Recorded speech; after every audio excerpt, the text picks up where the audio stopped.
Peggy 18. Welcome, stranger. Name's Halleck, and it's a pleasure meeting you. I run this little shop. Got enough supplies here to keep you alive and fighting.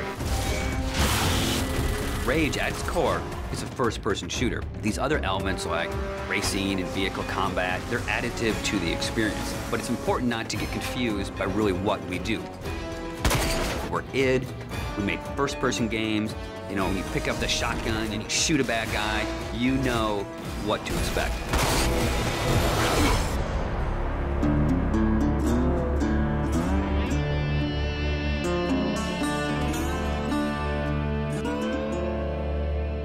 So in Rage, what we've tried to do is in every new environment that you enter, we give you a new weapon or a new ammo type or a new engineering item to keep the experience fresh. And as you play through the game, your arsenal grows and grows.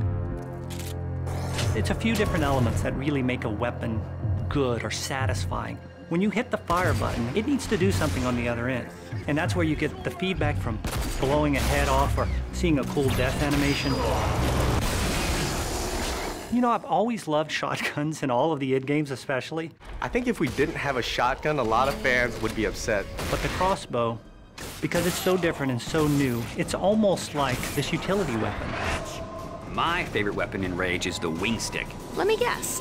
You want to know how to throw a wing stick. The wing stick is an offhand, instant throw weapon. The wing stick is such an iconic weapon. It's this bladed death boomerang, and it has like a smart nano targeting core is some of the mythos that we've built into it. And if you time it right, you can chop the heads off of mutants with it. We have these things we call gadgets or engineering items. Things like a little remote control car with a bomb attached to it. Now you're building this little defense turret.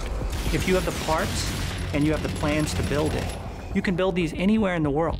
So now you're running around, you're firing, and instead of just tossing a grate or just throwing the wing stick, you're tossing down a little defense turret.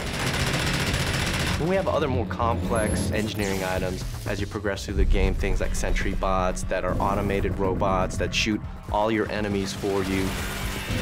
If you utilize some of the other gadgetry items, you can make it a thinking man's game. But it doesn't stray too far from our core mechanics. It's one button.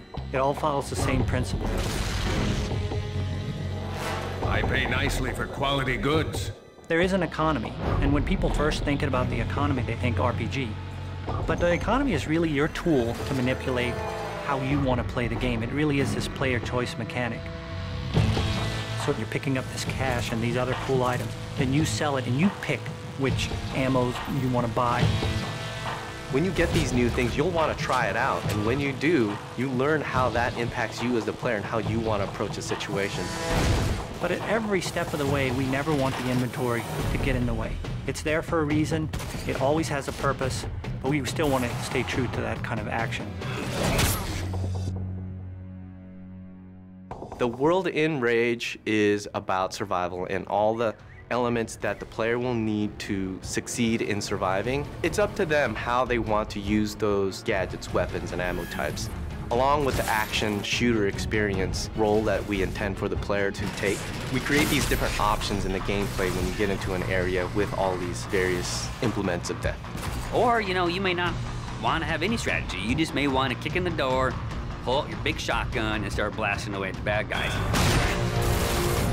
We really give players the opportunity to engage the enemy AI in the way that's best for them. And we feel that that adds a lot of life and replayability to the game.